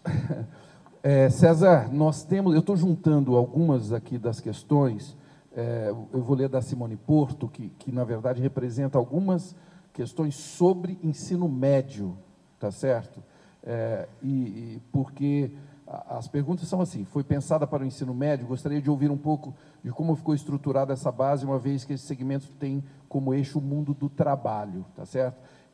As pessoas pedindo aqui para falar um pouco mais especificamente sobre a BNCC e o ensino médio. Bom, é que eu não resisto a fazer um comentário do que o Ricardo e você estão dizendo agora aqui, mas sempre lembrar que as questões que nós estamos discutindo aqui, como base nacional comum curricular, as questões das oportunidades e possibilidades trazidas pela tecnologia, elas são questões importantes, mas elas não são todas as questões, né? Nós não podemos nos esquecer que a nossa luta como profissionais de educação, né, ela não se trata apenas dos esforços que nós temos para dar conta dessas novidades que fazem parte, queiramos ou não, a partir de agora, da nossa vida. Tecnologia, base nacional comum curricular. Mas há outros desafios que estão ligados a esse e que devem também nos mobilizar. A educação brasileira, né, ela não está indo com problemas já há muito tempo apenas porque estava faltando uma base nacional comum curricular. No Brasil, padecemos de graves problemas educacionais porque, em geral, setores dominantes das elites brasileiras nunca acreditaram na educação como algo que pudesse, de fato, levar ao desenvolvimento. Então, a nossa luta como educadores deve ser não apenas a luta da resistência, mas também da ousadia. Porque nós não podemos achar que base nacional comum curricular ou tecnologia vai resolver a falta de recursos da educação, os baixos salários dos professores brasileiros e as baixas condições de trabalho. Então, a nossa mobilização tem que ser inteira, né? E não apenas parte dessa mobilização. Então, esse é o primeiro ponto. Lamentavelmente, ao falar de coisas inteiras, nós recebemos no ano passado uma proposta de base nacional comum curricular fragmentada. Base Nacional Comum Curricular da Educação Básica deveria estar junto da base do ensino médio, mas o governo brasileiro resolveu mandar apenas uma parte. Demos, entretanto, cabo desse trabalho e ela já é norma nacional no que diz respeito à educação infantil e ensino fundamental. Esse documento, que eu já exibi, 460 páginas. Em abril desse ano, nós recebemos essa proposta da base do ensino médio, né? Vocês estão vendo que é um documento muito menor, muito mais leve, e, no meu modo de entender, muito incompleto. Nós estamos iniciando audiências públicas, né, e vamos realizar até o final do mês de agosto em todo o Brasil, nas 5 regiões do Brasil, e precisamos não apenas da mobilização, da atenção dos profissionais que atuam no ensino médio, já que nós sabemos que, no caso dos municípios, poucos são aqueles que têm escolas do ensino médio. Mas o assunto ensino médio tem a ver com os educadores da educação infantil e tem a ver com os educadores do ensino fundamental. Uma das propostas da lei do ensino médio que foi aprovada pelo atual governo brasileiro é que o ensino médio seja feito à distância, coisa que nós não concordamos. Defender a escola é nossa obrigação. Até a escola é um território de afetos, é um território propriamente humano. É o território onde nós aprendemos muitas coisas que não estão nos livros. Questões como diversidade, as questões de respeito e integridade das pessoas, construção de laços de solidariedade, isso acontece nas escolas e com a mediação dos profissionais da educação, especialmente os professores. Então, nós temos aí, no caso do ensino médio, algo que deve mobilizar todos os educadores brasileiros, e não apenas aqueles que só atuam no ensino médio. Então, peço atenção, né, já que veio essa pergunta, que vamos realizar pelo Conselho as audiências públicas e precisamos da mobilização de todos, porque se base nacional comum curricular, inclusive para o ensino médio, deve ser uma expressão de direitos, essa é uma base que está faltando muita coisa, que está dizendo generalidades, que fala a respeito de 5 alternativas que os jovens brasileiros teriam oportunidade de optar, mas que nós que somos conhecedores do que acontece nas escolas, principalmente nas escolas públicas, sabemos que as condições que as escolas têm de oferecer 1, 2 ou 3 alternativas de qualidade são muito pequenas hoje no Brasil. Então, vamos estar atentos, porque tem coisa perigosa que está começando a acontecer e que os 2.200.000 professores brasileiros, se estivermos mais unidos, nós podemos fazer com que a nossa vontade, a nossa visão de país e a visão de educação possam prevalecer. Então, união e mobilização é preciso. Obrigado, César. Tem duas para você, Emília, que eu vou juntar. A sondagem de hipótese de escrita e leitura se encaixa nessa nova concepção da BNCC na educação infantil, e existe o risco da escolarização na aplicação da mesma na etapa da educação infantil, e aí aquela questão que você até abordou já em uma das suas falas, como lidar com pais que cobram na educação infantil a alfabetização e fazê-los entender a importância de brincadeiras e interações. Vou começar pelos pais. Eu não tenho dúvida que os pais hoje, inclusive nós enfrentamos um problema sério quando chegam à escola para matricular uma criança na educação infantil, perguntando quantos entraram no Enem nessa escola. Há uma expectativa de futuro e não de presente, de real, de concreto. É o vir a ser e não o que ele é. Esse é o primeiro princípio que precisa ser retomado. Agora, os pais não são especialistas, os especialistas somos nós.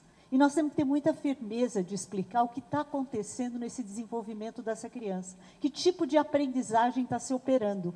E aí eu quero deixar muito presente isso, porque a discussão da alfabetização precoce, a escolarização precoce, ela vem gerando a ideia de que quem escreve primeiro, quem fala primeiro, quem anda primeiro, vai ser feliz primeiro. Isso é um equívoco.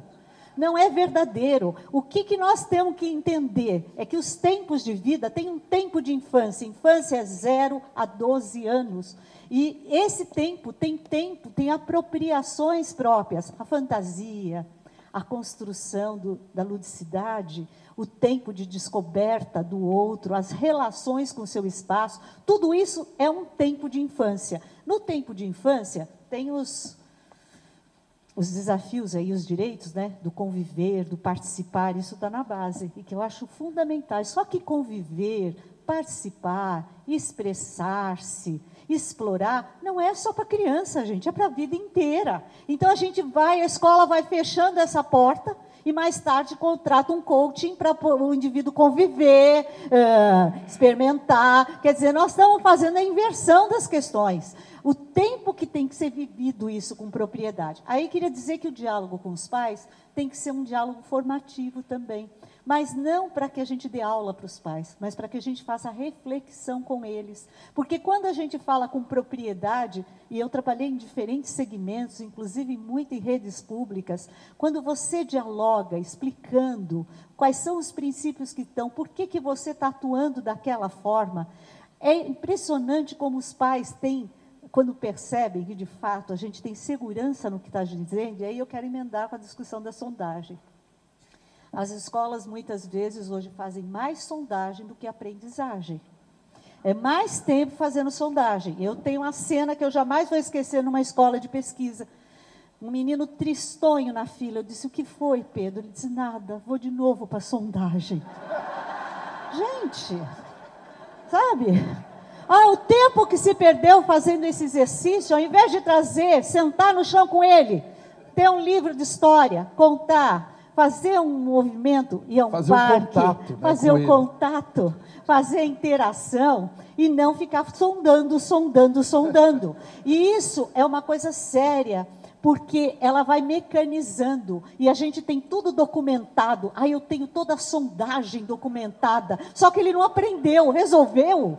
Essa é a grande discussão. Como é que eu estou trabalhando numa ótica de aprendizagem, para que essa criança interaja? É isso que significa a teoria de conhecimento que nós acreditamos. O indivíduo, para aprender, ele precisa interagir com os objetos de conhecimento, e não ser sondado o tempo todo para saber se ele é capaz ou não, porque capaz ele é.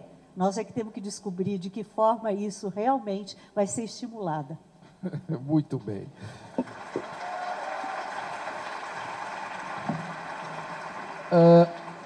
César, eu quero novamente agradecer perguntas muito importantes que estão chegando aqui, que infelizmente eu não vou fazer todas, mas eu vou fazer uma, César, que é muito específica, eu não sei se... é do Volney Cândido de Mello. Alterar significativamente a matriz da prova Brasil significa perder a série histórica dos resultados. Como compatibilizar essa situação?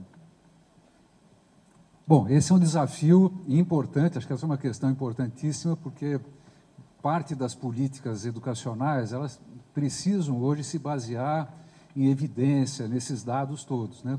Sempre lembrando que a Prova Brasil, né, ela, como várias outras coisas que são produzidas em larga escala, a principal utilidade que ela tem é a utilidade que os professores podem fazer a leitura, professores, escolas e até redes de ensino, a respeito dessa realidade, desses resultados.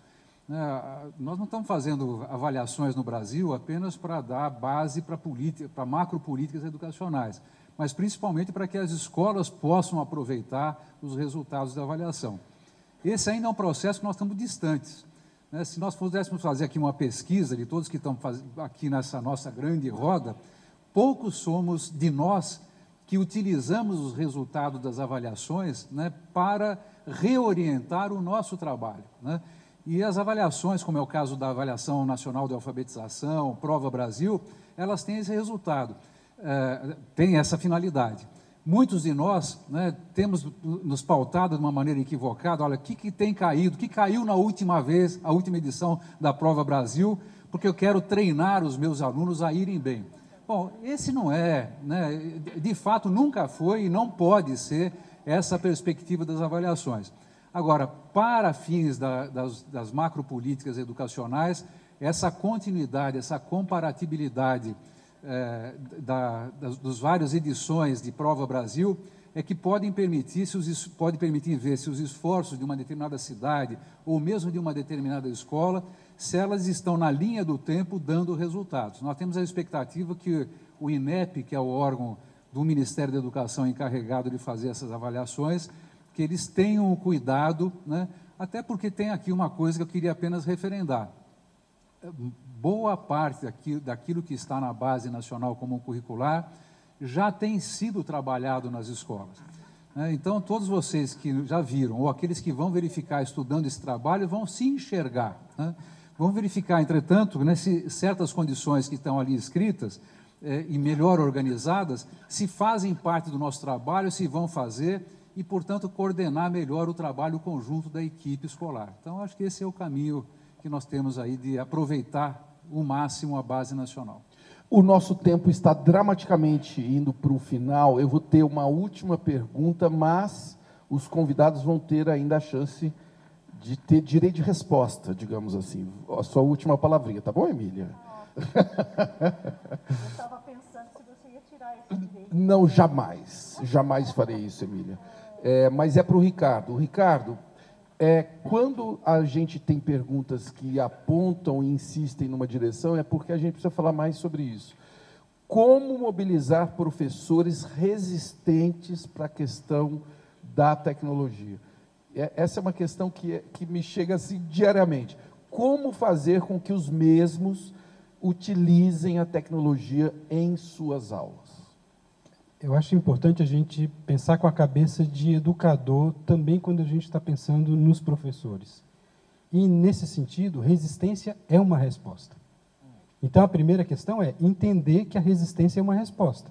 Como a ausência de resposta é resposta, como uma resposta, a adesão também é uma resposta. Compreendendo que a resistência, se existe, é uma resposta, eu tenho que desatar esse nó. Aproveitando a ideia de avaliação que o César está falando, avaliar é a arte de desatar nó, é de fazer o caminho contrário.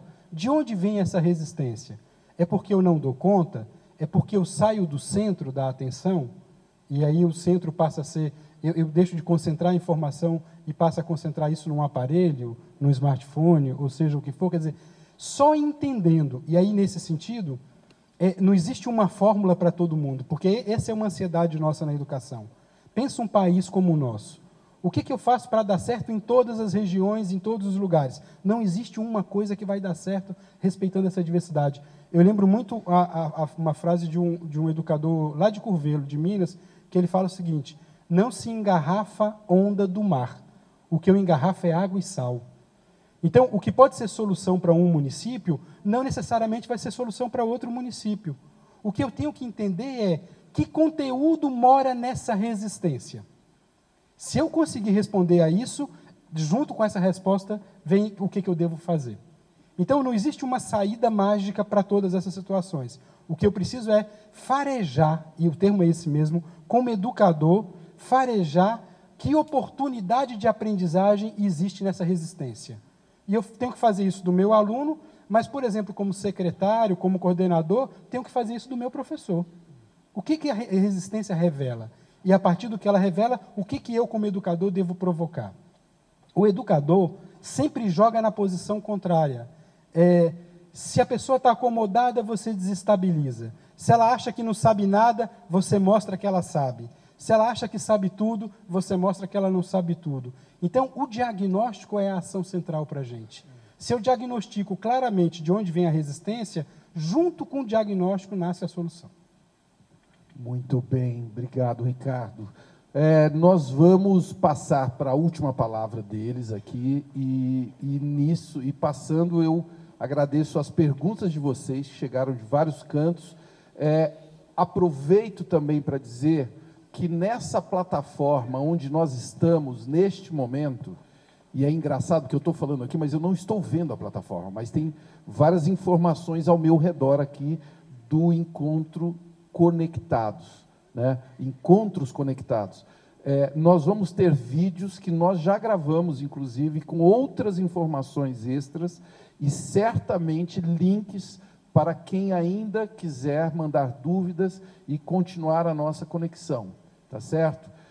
Então, César, por favor. Bom, eu gostaria de deixar aqui sempre uma mensagem final, mas de otimismo, né? Otimismo com o pé no chão, com responsabilidade, né? Eu vejo que os nossos problemas educacionais não são pequenos, os desafios são gigantes. Todos os números que a gente vê, né, não só os números da educação, mas os números relacionados a violências, relacionados às agressões de meio ambiente, as agressões contra as mulheres no Brasil e tudo mais, essas questões todas derivam, né, da falta de educação como realização de um direito. O nosso esforço, né, tem que ser sempre um esforço permanente. E esse esforço, lamentavelmente, cabe principalmente aos educadores no Brasil. O que eu gostaria de dizer é o seguinte: temos uma novidade que não nasceu agora, não é produto da construção de um grupo de iluminados lá no Conselho Nacional de Educação, mas que veio do trabalho de muitas mãos e de muito da inspiração que surge do trabalho dos educadores brasileiros. Isso se chama Base Nacional Comum Curricular. Nenhum de nós educadores pode se dizer, a partir de agora, que é um educador, um professor, uma professora, um coordenador pedagógico, supervisor de ensino, diretor de escola atualizado, se não conhecer essa Base Nacional Comum Curricular. Então, é um esforço individual. Então, nós devemos lembrar aqui as palavras do Ricardo, quer dizer, vamos nos desarmar um pouco e ver, tem uma novidade, ela veio de muito tempo atrás, é algo que deve contribuir para a equidade, ou seja, oportunidades iguais para todos os jovens, crianças e adultos no Brasil. Então, vamos nos colocar em campo. É individual, mas ela tem que ser coletiva. Faz parte agora da responsabilidade das secretarias de educação, dos coordenadores pedagógicos das escolas, da direção das escolas, organizarem atividades que possam permitir que o coletivo dos seus educadores, né, se apropriem de uma maneira crítica e criativa dessa construção que é uma novidade no país. Então, essa é uma questão de arregaçar as mangas. Nós não podemos, nenhum de nós e nem as nossas escolas, ficarmos para trás, porque nós vamos ter avaliações nacionais, nós vamos ter livros e materiais didáticos, nós vamos ter sistemas de admissão de novos professores nas nossas próprias redes, nossos novos colegas, todos eles inspirados nessa BNCC. Então, a luta continua, né? Nós temos que ter muitas coisas para que a educação no Brasil avance, não só a Base Nacional Comum Curricular. Esse ano teremos eleições, teremos capacidade de apresentar, ouvir e participar das nossas propostas. Enfim, eu acredito que o Brasil ainda pode retomar uma perspectiva de um desenvolvimento completo, não apenas o desenvolvimento econômico, mas, sobretudo, um desenvolvimento social, né?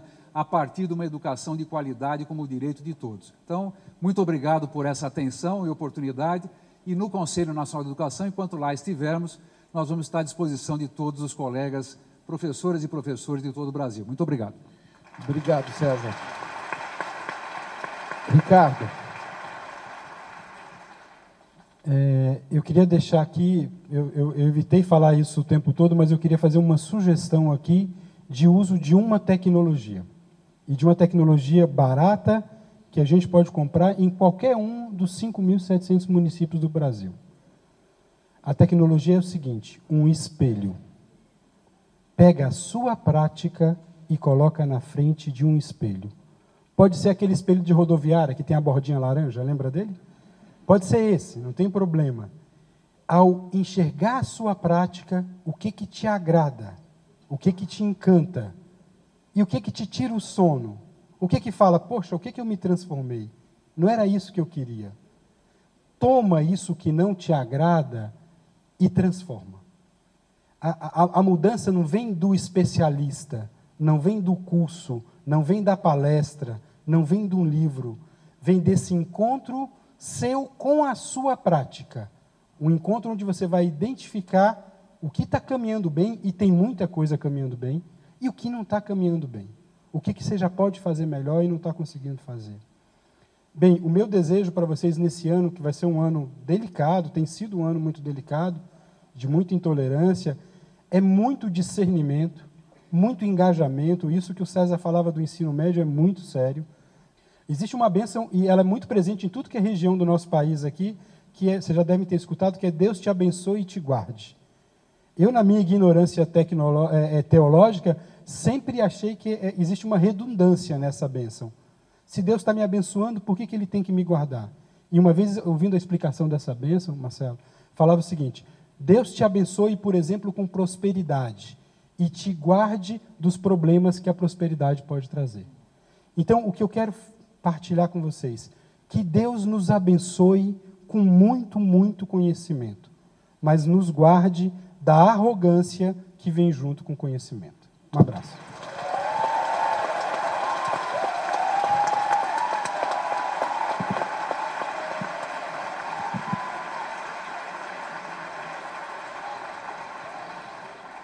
Emília, é você. Ninguém educa ninguém, ninguém educa a si próprio. Os homens se educam entre si, mediados pelo mundo. Esse Paulo Freire, que é orgulho de ser desse país, patrono da educação brasileira, dizia uma frase que para mim é fundamental. Não há saberes maiores nem saberes menores, há saberes diferentes. No encontro dessa natureza, nós compartilhamos saberes. Com certeza, temos muitos outros. E quem não sair daqui se perguntando, questionando 1000 coisas que poderiam ter sido ditas, mas é isso que faz o diálogo realmente ocorrer, a reflexão e o caminho a ser construído coletivamente. Mas existem outras linguagens que nos fazem nos comunicar melhor. E aí eu decidi usar dela agora. Me ajudem cantando. Meu coração bate feliz e os meus olhos sorrindo e pelas ruas vão te seguindo, mas mesmo assim foges de mim. Isso é qualidade. Nós temos um papel social determinante do acesso àquilo que é qualidade. E nós não podemos, e aí eu encerro com Carlos Drummond de Andrade, é triste ver criança sem escola, mas mais triste é ver criança enfileirada, fazendo textos completamente desconectados, sem nenhum valor para a formação humana.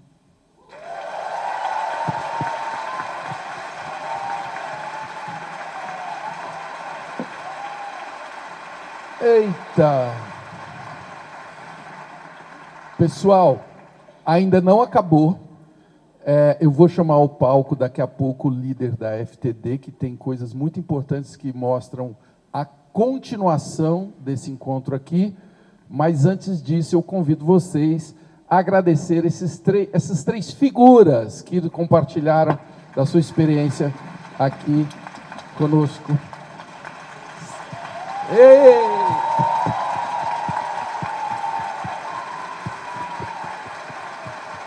Muito obrigado a cada um de vocês que está aí do outro lado também. Muito obrigado a todo mundo que está aqui.